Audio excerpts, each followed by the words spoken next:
औज़ुबिल्लाहिमिनश्शैतानिर्रजीम बिस्मिल्लाहिर्रहमानिर्रहीम। Welcome to my channel vets doctors talk. मैं हूं डॉक्टर रिजवान जमाल और आज हम फिर एक नई वीडियो के साथ आपकी खिदमत में हाजिर हैं। आज का जो हमारा टॉपिक ऑफ डिस्कशन है ये जनरल सा टॉपिक है जो कि एक फार्मर को या एक आम इंसान को पता होना चाहिए कि इस टॉपिक में हमें जो चीज़ बताई जा रही है क्या वो हमें पता है कि नहीं पता है। तो आज का जो हमारा टॉपिक, जैसा कि मेरे बैकग्राउंड पे आप देख सकते हैं, शीप एंड गोट के बारे में है, भेड़ और बकरी के बारे में है। तो भेड़ और बकरी के बारे में आज हम कुछ डिफरेंस हैं, जो कुछ मुख्तलिफ पॉइंट्स हैं, कुछ मुख्तलिफ खसूसियात हैं जो शीप और गोट में यानी कि भेड़ बकरी में पाई जाती हैं, उनके बारे में डिस्कस करेंगे। कुछ फ़र्क हैं। अब वो फ़र्क कौन कौन से हैं हम एक एक करके आपकी खिदमत में हाज़िर करते हैं। जैसा कि पहले नंबर हम बात करें, एक ही रंग में पाई जाती है। जो भेड़ है वो एक ही रंग में पाया जाने वाला जानवर है। उसकी अगर आप वूल की बात कर लें, उसके बालों की कह लें, तो उसमें एक ही कलर होता है। ब्रीड्स उसमें मुख्तलिफ हो सकती हैं, लेकिन कलर जो होगा वो वाइट सा या ऑफ वाइट सा जो होता है वही होता है। जबकि अगर हम बकरियों की बात करें तो बकरियों में आपको पता है कि जो उनकी बालों का कलर है वो वाइट भी होता है, ब्राउन भी होता है, ब्लैक भी होता है, या इनका कम्बिनेशन भी हो सकता है। तो ये चीज़ है डिफरेंस जो आपको पता होना चाहिए कि उनकी बॉडी एक जैसी है, जो स्किन का कलर है, रंग है, वो एक जैसा ही होता है। जबकि दूसरी तरफ हम बात करें, उनकी जो बालों का कलर है वो डिफरेंट वरी करता रहता है। अब अगर हम शीप की बात करें तो शीप में कुछ की दुम जो है वो क्या होती, पतली होती, कुछ की मोटी होती है। जबकि बकरियों में तमाम की दुम ही पतली होती है, उनमें कोई मोटी वगैरह या पतली का चक्कर नहीं होता है। उसके बाद जो भेड़ है उसमें 3 बच्चे देने की सलाहियत बहुत ही कम होती है। वो बहुत ही मुश्किल होगा कभी कभार को 3 बच्चे देगी, मोस्टली वो कम ही देती है। लेकिन अगर हम बकरी की बात करें तो उसमें 3 बच्चे देने की सलाहियत क्या होगी, ज़्यादा होती है। उसके बाद आते हैं कि खुराक खाने के तरीक़ेकार की तरफ। अगर हम बात करें भेड़ की, शीप की, तो वो ग्रेजिंग करती है और जो गोट है वो ब्राउजिंग करती है। अब ग्रेजिंग एंड ब्राउजिंग में आप थोड़ा सा फ़र्क है, वो तफसील से और ध्यान से सुन लें कि जो ग्रेजिंग होगी, ग्रेजिंग के अंदर क्या होता है। ग्रेजिंग के अंदर जो आप कह लें कि शीप है वो ज़मीन से चारा खाती है। मतलब उसको अगर हम ज़मीन पे चारा दे दें या उसको चरने के लिए खेतों में ले जाएं तो वो नीचे से चारा खाना पसंद करती है, घास वगैरह खाती है। नीचे जो छोटे मोटे कह लें कि पत्ते वगैरह लगे होंगे, छोटी मोटी जड़ें बूटियाँ लगी होंगी, उनको वो खाना पसंद करेगी। तो नीचे से खाने को हम ग्रेजिंग कहते हैं।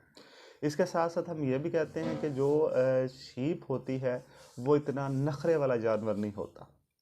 ठीक है, मतलब ये है कि अगर थोड़े से पुराने पट्ठे भी डाल दिए जाएं, या आप कह लें घर का जो सब्जियों का हम कह लें कि बचता है, काटने के बाद उनको जो चारा आप कह लें बचता है, उसको भी अगर हम डाल दें तो वो भी वो शौक से खा लेती हैं। इसके अलावा आपको पता ही है कि जो एनिमल्स होते हैं उनका यूरिनेशन की नेचर्स होती है।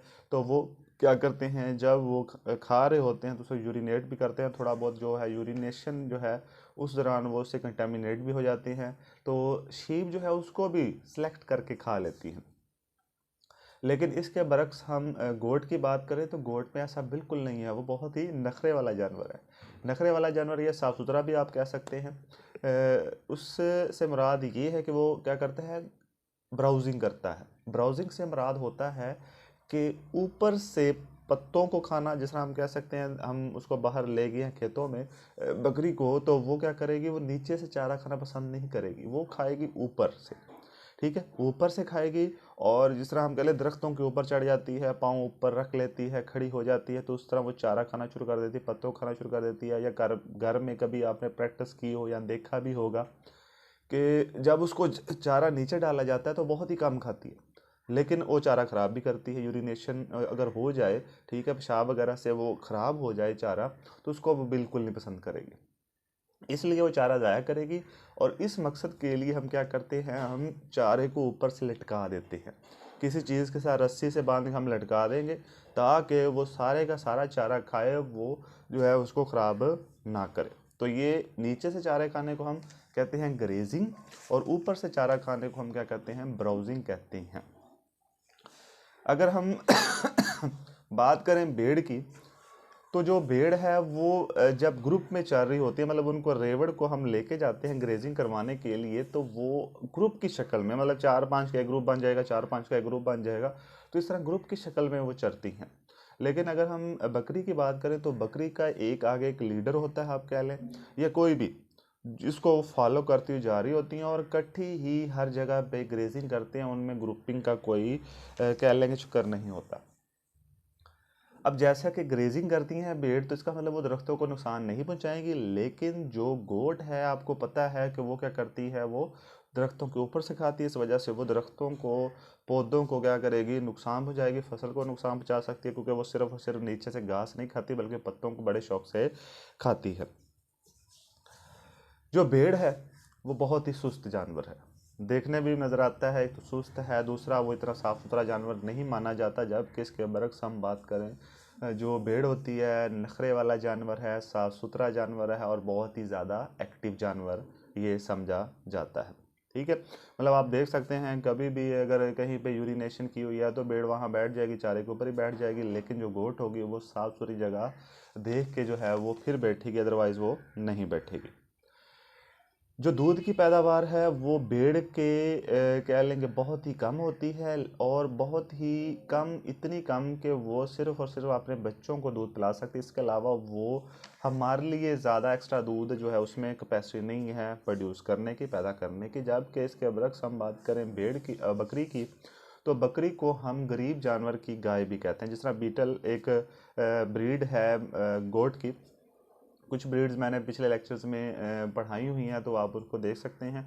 तो बीटल एक कह लें कि गोट की ब्रीड है, जो इसको पुअर मैन काऊ भी कहा जाता है, क्योंकि ये ज़्यादा मिकदार में दूध पैदा करती हैं, तो बच्चों को तो पिलाती हैं, लेकिन एक्स्ट्रा अमाउंट में जो पैदा करेंगी वो गरीब जो है उसको, जिसने पाली होगी, उसका दूध इस्तेमाल भी कर सकता है। इसलिए इसको हम एक गरीब आदमी की गाय भी कहते हैं।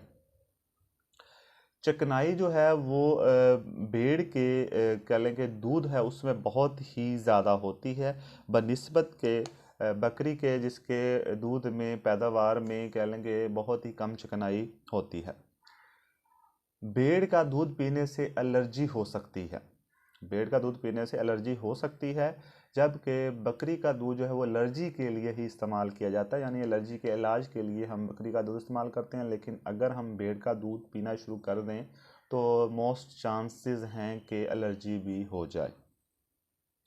जो भेड़ है इसको हम ईद के अलावा पसंद नहीं करते हैं, मुसलमान हैं, ज़ाहिर बात है ईद उल अज़हा के मौका पे जानवर को कुर्बान किया जाता है, तो मोस्टली जो कह लें कि भेड़ होती है वो ईद के लिए ही सिलेक्ट की जाती है। सिर्फ ईद पे उसको हम ज़िबा करने के लिए करते हैं, इसके अलावा उसको बाज़-औक़ात हम कह लें बहुत ही कम जो है वो इसको ज़िबा करते हैं। जबकि हम मेल बकरे की बात कर लें तो वो जो है पूरा साल जब भी गोश्त खाना हो तो बकरे का गोश्त खाना ही पसंद करते हैं, भेड़ का नहीं पसंद करते। इसके अलावा इसको हम कुर्बान पे भी, ईद कुर्बान पे भी कुर्बान करते हैं।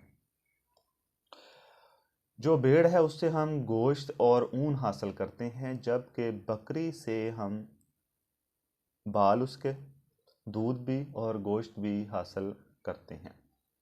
अगर हम भेड़ की बात करें तो भेड़ में जेनेटिकली यानी जेनेटिक्स की तरफ आते हैं, क्रोमोसोम की तादाद जो है वो 54 है, जबकि जो गोट है उसके अंदर क्रोमोसोम की तादाद क्या है, 60 होती है। ये कुछ डिफरेंसेस थे जो मैं आपको बताना ज़रूरी समझा, इसलिए मैंने इस पे टॉपिक पे वीडियो बना दी। मैं उम्मीद करता हूँ कि आपको ये टॉपिक में जितने भी पॉइंट्स डिस्कस किए गए हैं वो समझ आ गए होंगे। इंशाल्लाह नेक्स्ट वीडियो में फिर एक नए टॉपिक के साथ आपकी खिदमत में हाज़िर होंगे, और तब तक के लिए मुझे इजाज़त दीजिए। अल्लाह हाफिज़।